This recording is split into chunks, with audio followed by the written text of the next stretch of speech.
You are watching EKALAVYA Media Vision. A great saint came for a visit in the palace of Dasharatha. Dasharatha was really baffled because the Rajaguru, Vasishta, was not even in talking terms with Vishvamitra. In fact, they were ardent enemies and they had fought a long war. So, Dasharatha didn't expect Vishvamitra to come, but he came, and Vasishtha also gave him a great welcome. So that fear was out of place. But when Vishvamitra made a demand, Dasharatha was petrified. He never expected such a demand from such a great saint. Maharshi Vishvamitra wanted Rama and Lakshmana to accompany him to a place where he was conducting yaga for ancestors. A collective prayer is called a yaga. So many priests and so many sadhus come and participate in a yaga. When you pray in your room or when you pray in the temple, that's a personal prayer. But yagam is not like that, it's a collective thing. And he wanted the help of Rama and Lakshmana. They were only boys, not even matured. But Vishvamitra demanded that. And Dasharatha was in a big trouble. How can he send his young sons to face the demons? The demons are coming and they are trying to disturb this yaga. So that's why Vishvamitra has come. See, Vishvamitra himself was a king and a great warrior. He had a long fight with Vasishta, and that's a part of history. And that great warrior has come to seek the help of two teenage boys, Rama and Lakshmana. Dasharatha was crying. He said, if Rama goes away from me, I would definitely die. Such attachment he had towards his son. But Rajaguru Vasishta told Dasharatha, there is nothing to be afraid of. In fact, it will be very good for Rama and Lakshmana because he is such a great warrior and such a great archer, and he is a great spiritual giant also. So Raman will get a chance to learn the divine weapons. At that time, the arrows were given the support of psychic energy. Now we have only mechanical energy in the weapons. But at that time, the warriors used to meditate and tap the energy within them. It is this energy that they push into the weapon. For example, when a great warrior sends an arrow based on Agni or fire, then he meditates on Agni Deva and takes out that energy from within and make that weapon powerful. It looks like a simple arrow, but it is tremendously energized by this psychic power. That was a weapon that Raman had and Lakshmanan had. So, the size of a person or the age of a person, that doesn't matter. It is the psychic energy tapping. That's the most important thing. And Rama was an avatar and naturally he had all the powers within him. That's why Vishvamitra came. And then Vasishtha said, don't try to discourage him. And you know what a type of spiritualist he is. He's having a great spiritual strength. He belongs to a high dimension of life. So don't try to irritate him saying no. Then Dasharatha said, okay, if you also say like that, then I can send the boys. Thus, Rama and Lakshmana leave Ayodhya for the first time. They're totally excited because they are going to a yagam, first thing, and Vishvamitra is leading them, and Vishvamitra was such a well-known person at that time that Rama was very curious to get into connection with this great Guru. Well, let us see the symbolic meaning of it. You know, Vasishta means Nishta, or the basic disciplinary attitude to follow rituals. That's what a Guru teaches us. Our father and mother are primary gurus. They teach us how to eat food, when to wake up, and they give motivation to study. Even brushing of the teeth is taught by mother and father. And then it becomes a ritual. You wake up in the morning, you have a bath in the morning. It is these rituals that helps you to keep a high level in culture. The rituals of a Westerner is not the rituals of an Indian. Maybe there are people who follow Westerners, and there are so many Westerners who follow Indian rituals and all that. But why these rituals? It is these rituals which help them to keep discipline. It's just like a practice. Every day you practice yoga, and then you can make your body healthy. And you follow that like a ritual. Ritual is not something which is logically important, but it is definitely, culturally it is very important. That helps us a lot. So Vasishtha is the epitome of that, Nishtha. Then Vishvamitra, as the name itself suggests, is a mitram of the world, the friend of the world. The person who believes that Loka Samasta Sukhino Bhavantu, like that. Let the whole world be happy. That's what Vishvamitra says. And his philosophy is also like that.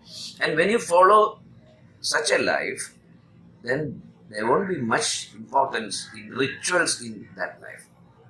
I will tell you an example. If a sadhaka starts social service, and social service is essential, charitable activities are very essential in spiritual life. There's no meaning in sitting in a cave and morning till evening and meditating. It is your karma that you should help people who are not that lucky as you. Just think of that. There are so many people around us who are not that lucky as we people. So we have to help them. That's our karma. My guru used to say, you should never pray to God for anything. And I was wondering, why? When we are in trouble, we pray to God, isn't it? Then he said, well, you have 2 pairs of dress, right? And I said, yes. And 3 times or 4 times food? Yes. Beautiful bed to sleep, and you are secure in your home, isn't it? Then I said, yes, definitely. There are millions of people in this earth who are denied all these things.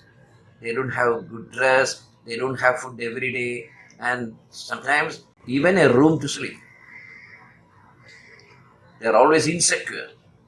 And what right you have to pray to God? Oh God, give me money.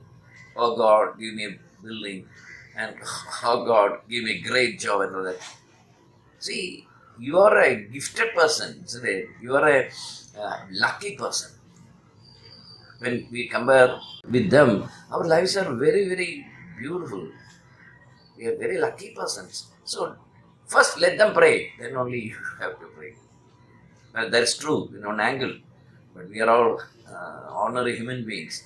When a pain comes to us, we say, oh God, what is this? Isn't it? Well, when a sadhaka or when a spiritualist moves among people to do charity, to help the poor, the old people, and the children and orphans, and all that, one should be very, very careful not to fall in the hands of Maya.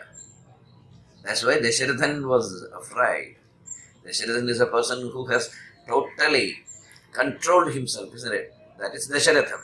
He has controlled all his 10 senses. Well, Vishvamitra is a person who goes for universal love. Wherever there is a problem, he is there. And he is a Kshatriya fighting for Dharma. And these 2 children are learning all these things. And they are taken to the field right away.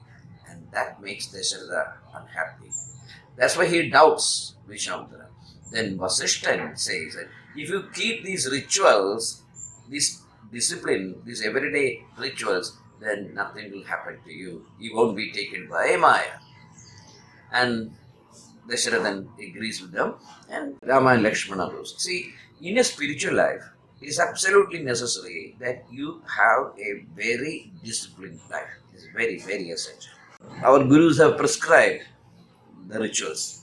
You have to understand the meaning of the rituals, and you are not supposed to follow every ritual. That's impossible. That becomes mechanical.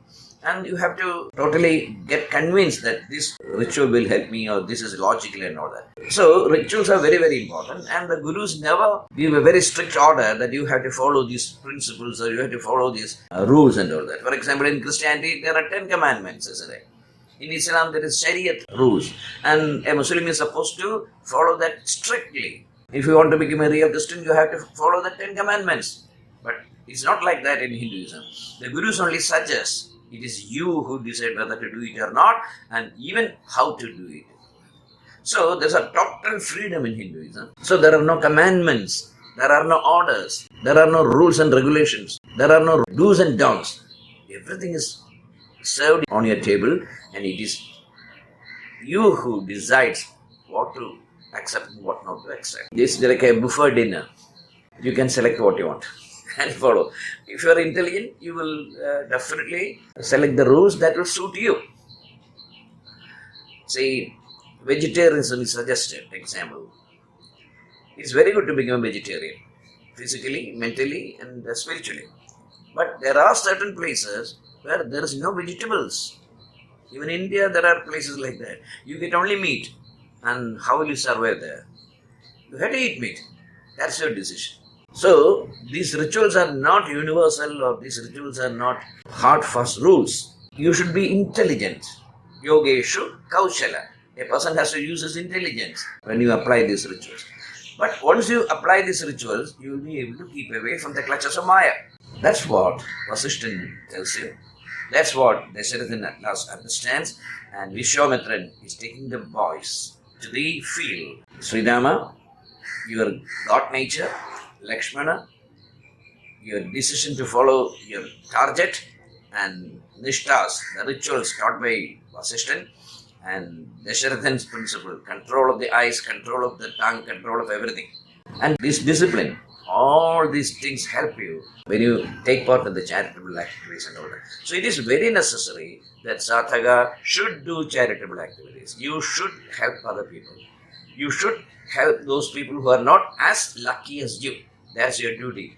If you are not doing this and you are remaining in a cave or a priest doing puja morning till evening in a temple, that's not going to help you. You have to help the poor people. So sadhaka's life starts there. The second phase. We have developed a lot of good habits. The rituals are there, and you are leading a strict life. At the same time, you are not supposed to cross the limits, but you have to help the poor people, the downtrodden people, people who are helpless.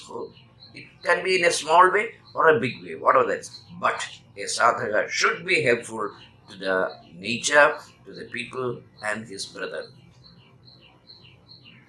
See you later.